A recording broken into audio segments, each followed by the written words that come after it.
আমার মনে চাই আমি রাসূলকে আরেকটু দেখি, রওজা মুবারকটা আরেকটু দেখি।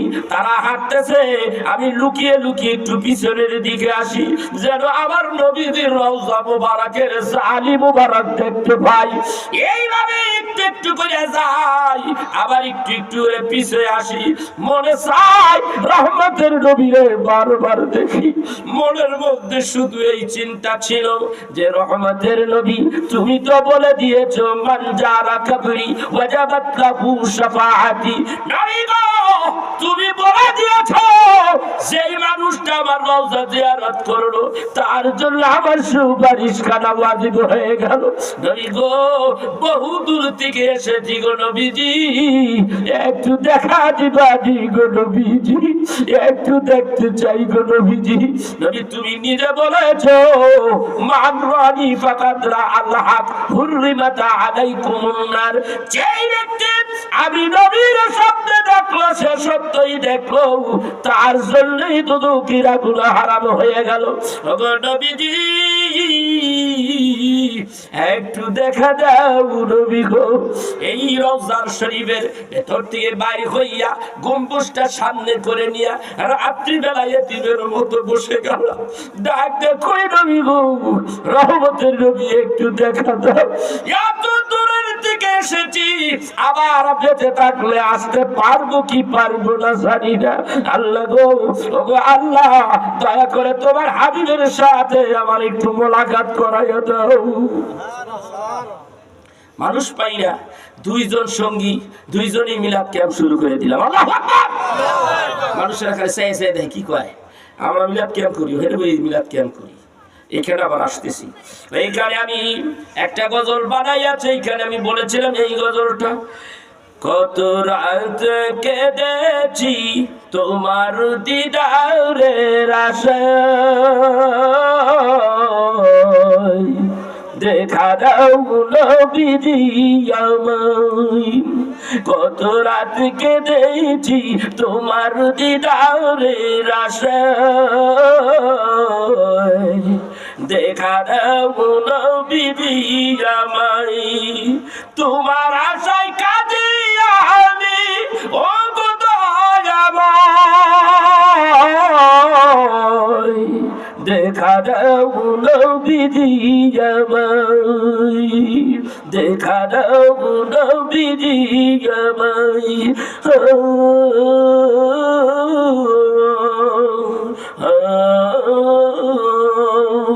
কত রাত কেঁদেছি তোমার দিদারের আশায়, দেখা দাও নবীজি আমায়।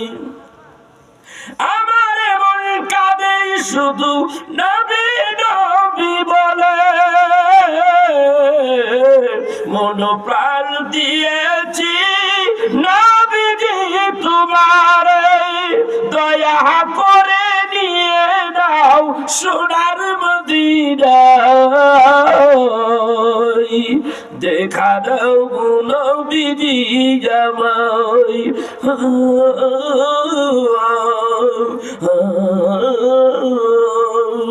কত রাত কেঁদেছি তোমার দিদারের আশায়,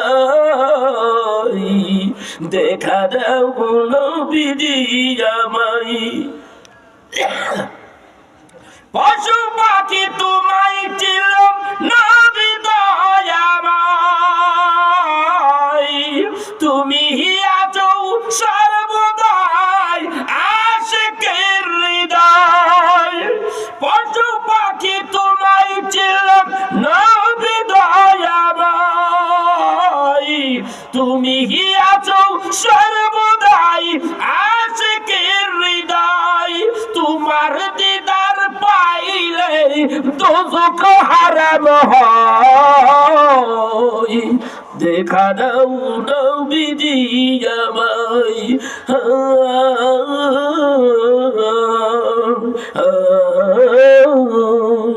কত রাত কেঁদেছি তোমার দিদারের আশায়, দেখা দাও নবীজি আমায়। সকল নবীর সেরা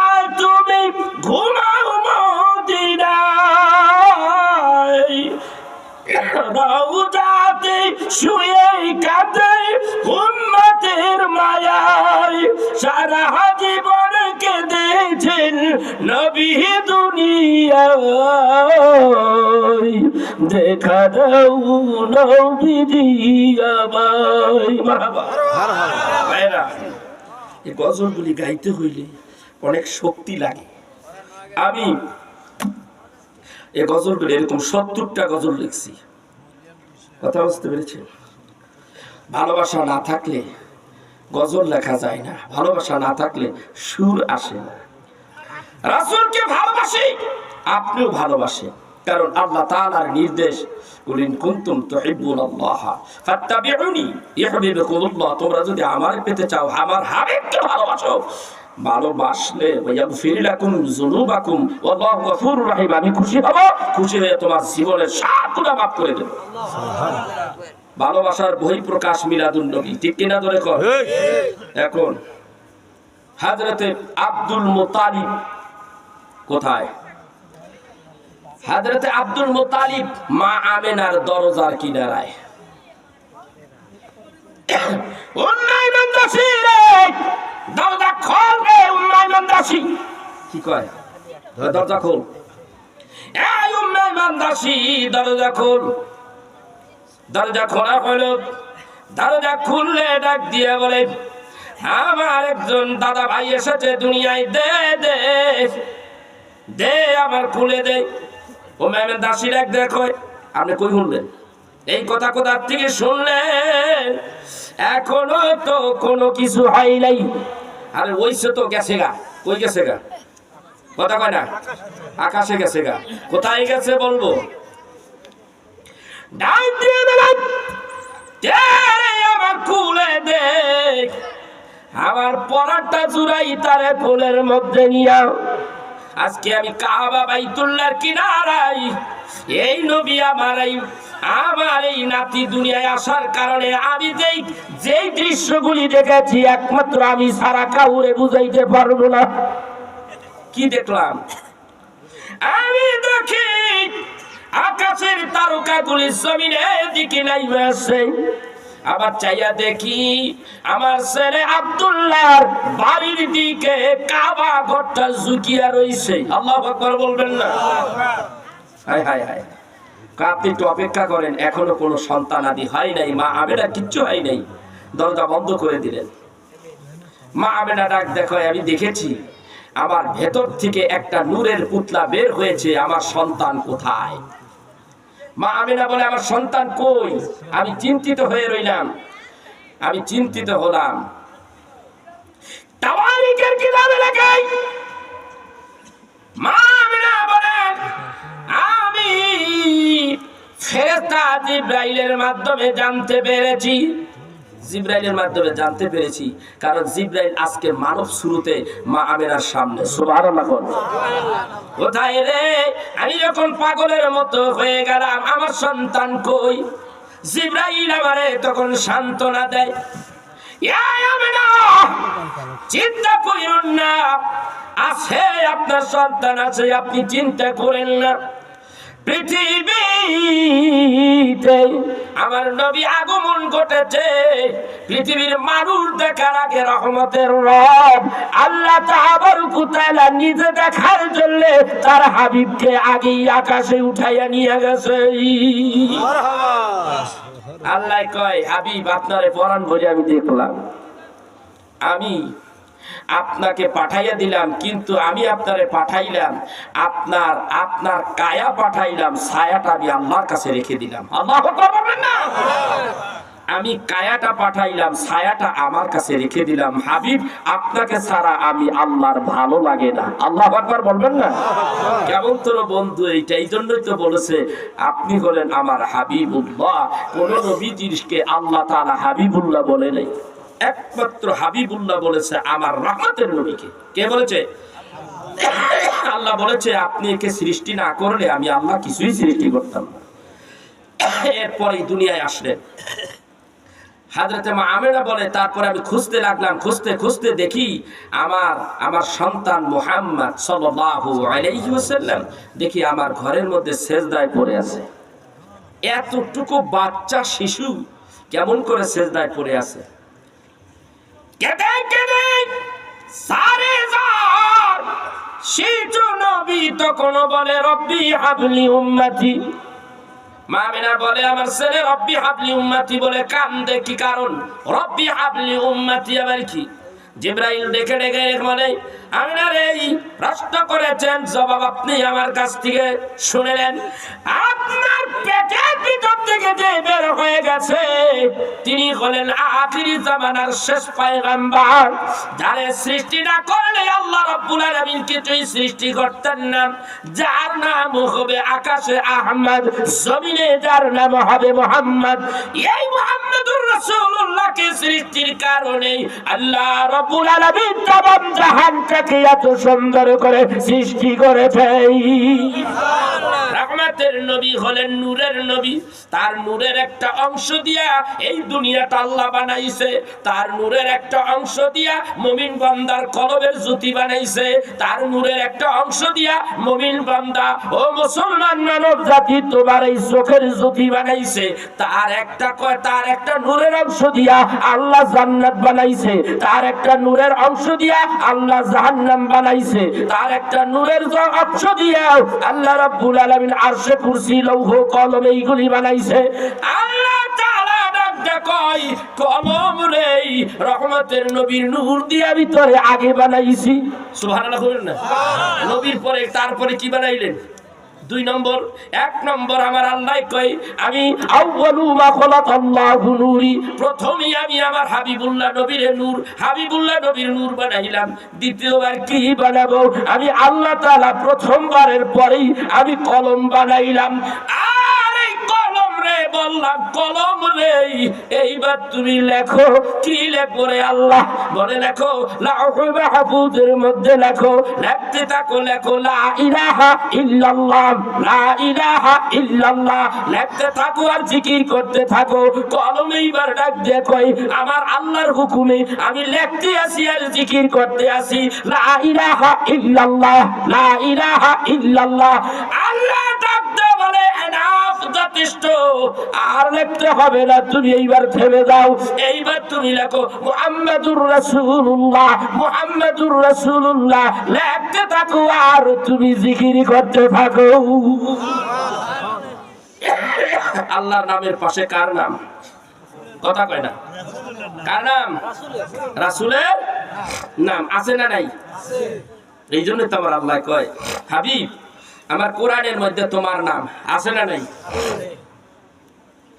হুয়াল্লাযী আরসালা রাসূলাহু বিল হুদা ওয়া দীনিল হক লিইযহিরাহু আলা الدين كله وكفى بالله شهيدا محمد رسول الله والذين معه أشداء على الكفار حبيب আমি আপনারে দুনিয়ায় পাঠাইছি দ্বীনি হকের উপরে প্রতিষ্ঠিত করে। হাবিব রে আপনি আমার বন্ধু হাবিব, এমন একটা ধর্ম দিয়েছি যেই ধর্মটা পৃথিবীর মধ্যে বিজয়ী ধর্ম, শ্রেষ্ঠ ধর্ম। আর আপনি হইলেন মুহাম্মাদুর রাসূলুল্লাহ, মুহাম্মদ হইলেন রাসূলুল্লাহ, আল্লাহর শেষ পয়গম্বর। আল্লাহু আকবার। নবীজি আপনারে যারা মানবে না তাদের দুর্গতি আছে কপালে। আমার আলোচনা লম্বা, ইতিহাস একটুখানি বলে আমি শেষ দিয়ে দেব। ভাইরা আমার, বন্ধুরা আমার, যারা আপনারে মানবে না তাদের কপালে কি আছে? এই কথা না কি আছে? দুর্গতি আছে। কথা না যারা আমার আল্লাহ তাআলারে না মান, আমার নবীরে মানবে না তাদের কপালে দুর্গতি আছে না নাই? কথা কন না, আছে না নাই? তাদের কপালে দুর্গতি আছে, তাদের কপালে দুর্গতি আছে। কেমন দুর্গতি আছে শুনে নাও। একটু জিকির করি লা ইলাহা জোরে জোরে লা ইলাহা আরো জোরে লা ইলাহা লা ইলাহা। এইবার আল্লাহ রাব্বুল আলামিন সূরা জিনের 23 নম্বর আয়াতে এইভাবে বলেন, বালাগাম মিনাল্লাহি ওয়া রিসালাতিহি ওয়া মান ইয়াসিল্লাহা ওয়া রাসূলাহু ফাইন্না লাহু নারা জাহান্নাম খালিদিনা ফিহা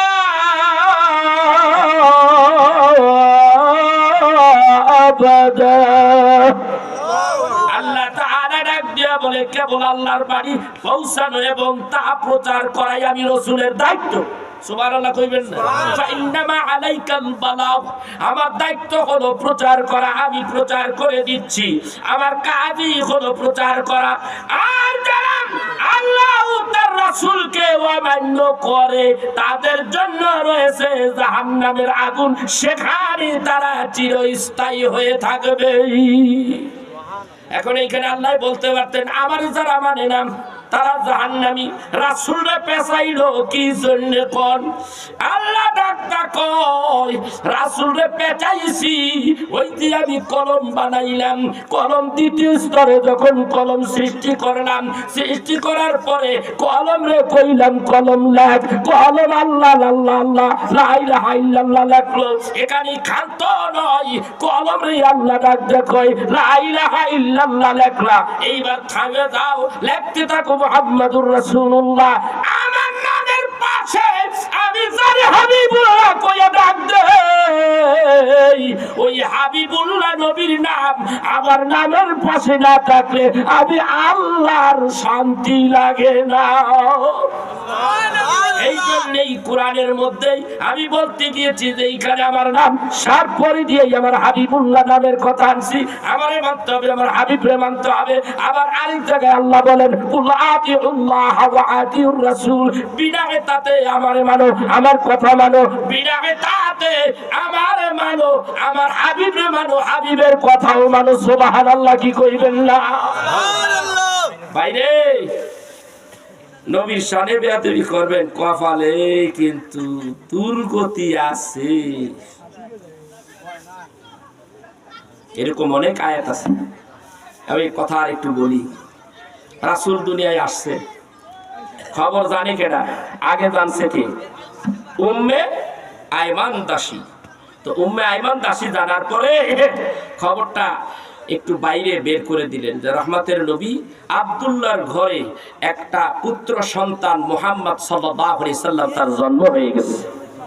এই কথা যখন গেল, কথা চলে গেছে আবু লাহাবের দাসী, তার নাম কি? সুমাইয়া রাদিয়াল্লাহু তাআলা আনহা, আবু জাহেলের দাসী। কার দাসী? আবু জাহেল। কথা কন না কে? এই আবু লাহাবের দাসী, আবু লাহাবের দাসী।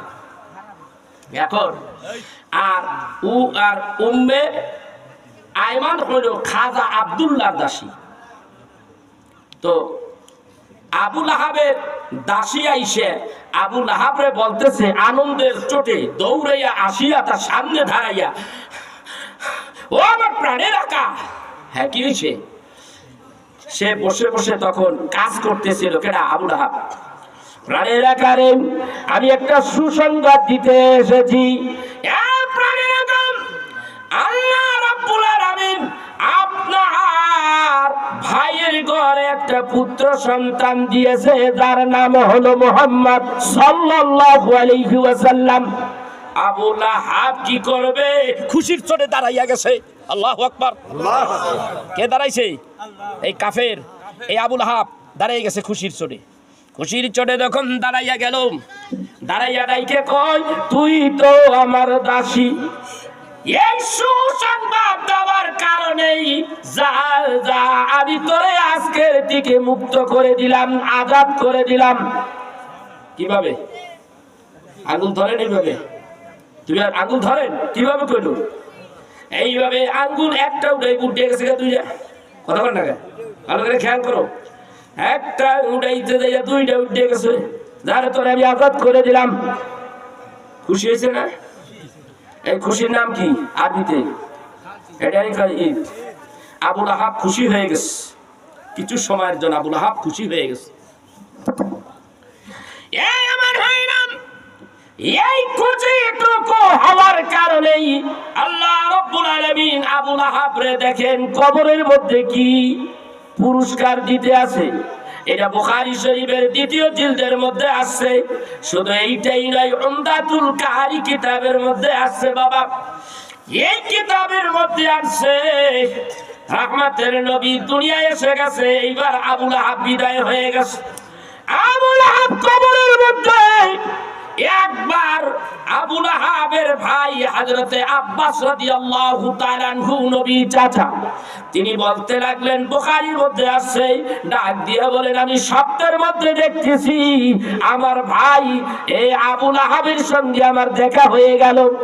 আমি জিজ্ঞাসা করলাম, আবু লাহাব রে, মৃত্যুর পরে তুমি কবরস্থ হয়েছো, আমি জানতে চাই কবরের মধ্যে আল্লাহ রাব্বুল আলামিন তোমার সাথে কি রূপ আচরণ করতেছে। ডাক দিয়ে বলে, সপ্তাহের 7 দিন আর একদিন ছাড়া 6 দিন পর্যন্ত আমারে এমন ভাবে পিটাই, এমন ভাবে শাস্তি দেয়, এত শাস্তি দেয় আমি সইতে পারি না, শুধু শাস্তি আর শাস্তি দিতে থাকে। জিজ্ঞাসা করি, একদিন তোমারে কি করে? বলে, একদিন আমাকে শাস্তি দেয় না, মওকুফ করে দেয়, ক্ষমা করে দেয়। একদিন আমি পানির তৃষ্ণায় পাগল পারা হয়ে যাই, তখন আমি এই 2টা আঙ্গুল একসঙ্গে মুখের মধ্যে দিয়ে দেই। এই 2টি আঙ্গুলের ভিতর থেকে একটার ভিতর থেকে মধু আসতে থাকে, আরেকটার ভিতর থেকে রহমতের পানি আসতে থাকে। এই 2টা আঙ্গুল চুষে চুষে আমি খাই, আমার তৃষ্ণা মিটে যায়। আমার পিছনেই 6 দিন পর্যন্ত যে আমারে পিটাইলো, শাস্তি দিল, সব ব্যথা বেদনা আমার দূর হয়ে যায়। ডাক দিয়ে বলে, ওই একদিন তুমি এমন কি কাম করেছিলা? বলে, রহমতের নবী আকাই মাওলা তাজদারে মদিনা, বিশ্বের নবী, বিশ্ব সারা জগৎ সমূহের রহমত, রাহমাতাল লিল আলামিন দুনিয়ায় আছে। আগমনের কথা শুনিয়া আমি তখন এই 2 আঙ্গুল দিয়া সুমাইয়ারে বলেছিলাম, আমি তোরে আজাদ করে দিলাম। খুশি হয়েছি, আজাদ করে দিয়েছি, বিনিময় হাদিয়া দিলাম, বিনিময় একজনকে আমি আজাদ করে দিলাম। রহমতের নবীর কথা শুনে, আগমনের কথা শুনে আমি খুশি হয়ে গেছি। এর সাজা আমাকে আল্লাহ কোরআনের আমারে কবরের মধ্যে দিতেছে। আল্লাহু আকবার বলেন। আজকে যদি আমি দুনিয়ায় আসতে পারতাম, তাহলে আমি দুনিয়ায় যদি আসতে পারতাম, তাহলে রহমতের নবীর ইসলামের ছায়াতলে এসে দেখতাম, রহমতের নবীর মধুর কলেমা পড়ে আমি মুসলমান হয়ে যেতাম। আল্লাহু আকবার। এরকম ধারাবাহিকভাবে আলোচনা করা যেতে পারে। পরিশেষে আমি একটা কথাই বলবো, মিলাদ এবং কিয়াম এইগুলির দলিলের কোনো অভাব নাই। ওই কানার গোষ্ঠী দেখে না। মিলাদুন নবীর একটা চ্যাপ্টারই আছে, সিয়াসাত্তার অন্যতম কিতাব তিরমিজি শরীফের মধ্যে একটা বাবই আছে, বাবে মিলাদুন নবী সাল্লাল্লাহু আলাইহি ওয়াসাল্লাম। ওই চ্যাপ্টারটা তুমি হাদিস থেকে বের করে দাও। যদি তুমি মিলাদুন নবী না মানো, তাহলে মিলাদুন নবীর চ্যাপ্টারটা তুমি ওই তিরমিজি শরীফ থেকে আউট করে দাও। দেখি তোমার কত হ্যাডম আছে। কথা বল না কেন? ঠিক ঠিক ভাইরা আমার, বরকতের জন্য শেফা শরীফ কিতাবের মধ্যে আসছে, বরকতের জন্য ঘরে বরকত নাই, তুমি মিলাদ পড়ো, সেখানে দুরূদ শরীফ পড়ো, আল্লাহ রাব্বুল আলামিন মিলাদ দুরূদের কারণে ঘরের মধ্যে বরকত দিয়ে দিবেন। সুবহানাল্লাহ। সেই প্রতিষ্ঠানে তুমি যদি আয় উন্নতি করতে চাও, ব্যবসা বাণিজ্য উন্নতি করতে চাও, তাহলে তুমি সেখানে মিলাদ দিয়ে শুরু করো, আল্লাহ বরকত দিয়ে দিবে।